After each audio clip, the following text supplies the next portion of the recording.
It was the Hampshires that were the first British regiment ashore on D-Day, June the 6th, 1944, although there are many that would claim otherwise. The commanding officer during landings on Gold Beach, Lieutenant Colonel H.D. Nelson Smith, MC, was wounded in the initial assault. This account uses contemporary film, together with his own words, to describe the landings. The Hampshires were chosen not because of their elaborate traditions or battle honours, but because they were considered journeymen who would get the job done. They had already taken part in the landings in North Africa and Italy, and it was realised that because the assault troops on D-Day would suffer heavy casualties, success on the day would depend on battle-hardened soldiers who would not give way under pressure. Sicily and Italy, again we were front troops, and a very different cup of tea, because we were landing all over the place, but the opposition, by comparison, it was very light. We had Sicilians on the first one, obviously.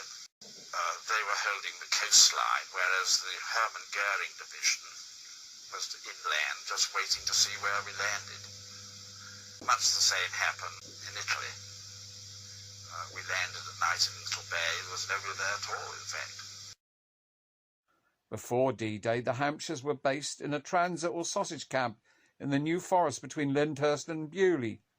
Like the rest of the Northumbrian division, in preparation for D-Day, they practiced a number of landings along beaches on the south coast, codenamed Operation Fabius. Main exercises were done when we were located in the New Forest, and we were first of all near Lyndhurst, and later we moved down near Beaulieu Abbey. There were 4 major exercises that we literally went through the procedure, marching down through Southampton, embarking onto troop ships, and then 3 were in Studland Bay, and 1 I think was on Hayling Island. And of course the result was that the inhabitants by the 5th and genuine embarkation took absolutely no notice of us.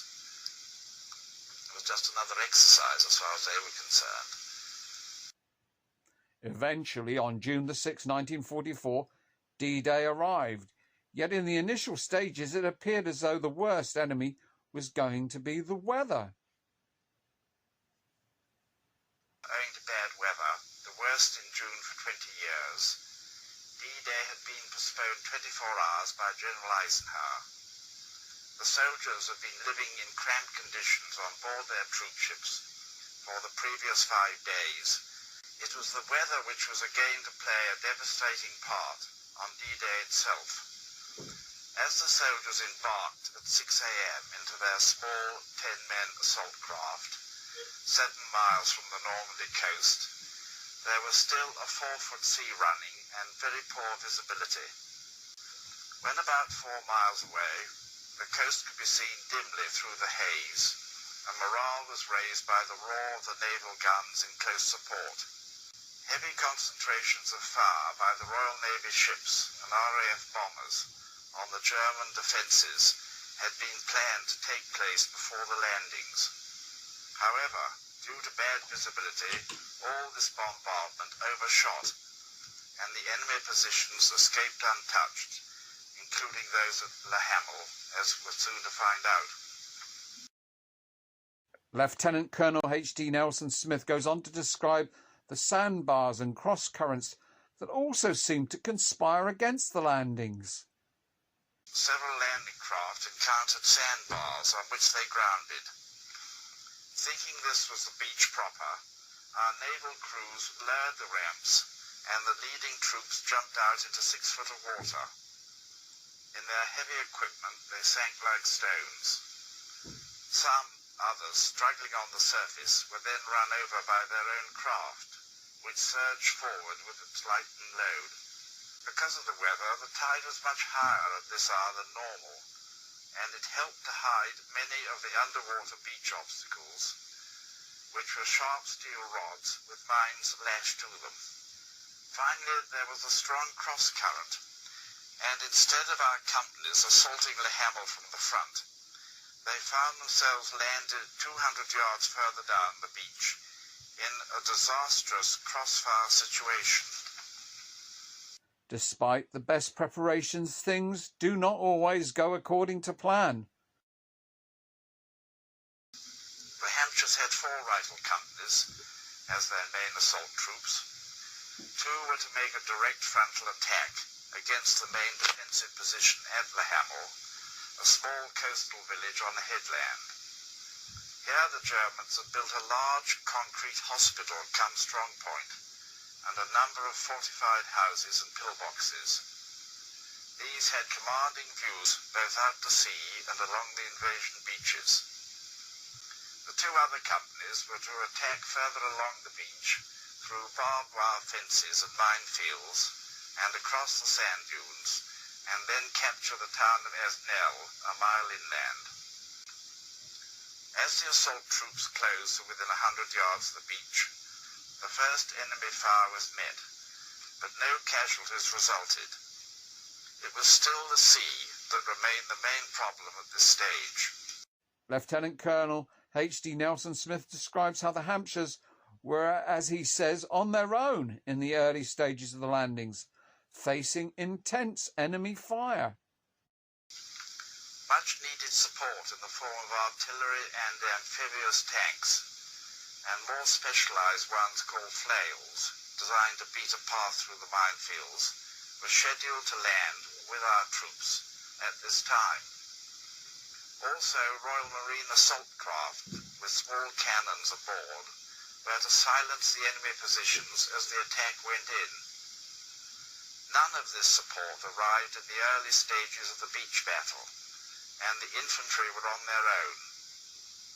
Intense enemy fire swept the beaches as the troops touched down. It was found impossible to capture Le Hamel from the beach. Later, following the fall of Asnell, it was attacked from the rear in the early afternoon, the Germans resisting to the bitter end. The beach was then clear for others to land. Sometimes what you expect and what you get can be 2 very different things, and on D-Day the Hampshires had to learn to adapt to their changing circumstances.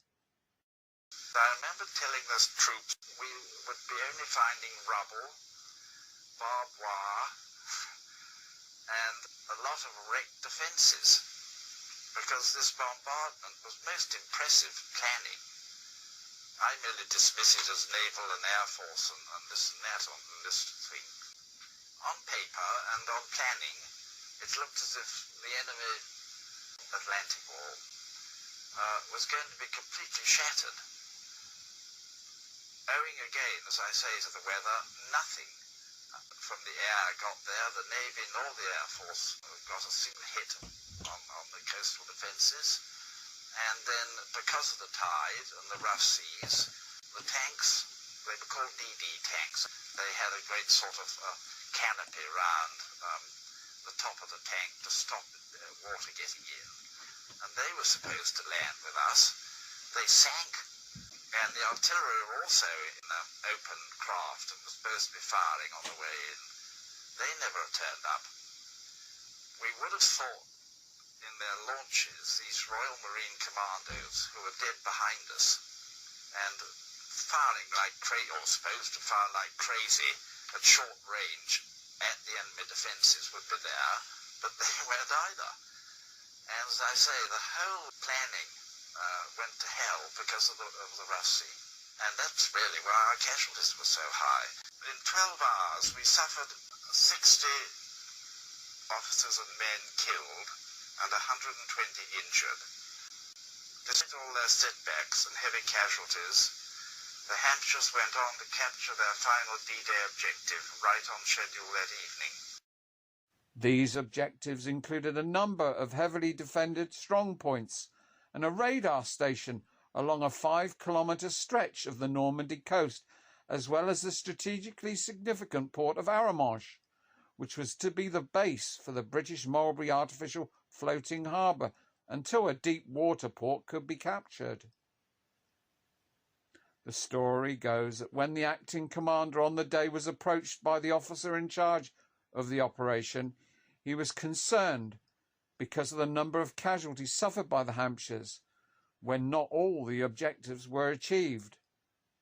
Instead, the officer congratulated the Hampshires for their remarkable achievement in the face of the most challenging circumstances as the spearhead for the British Army on D-Day.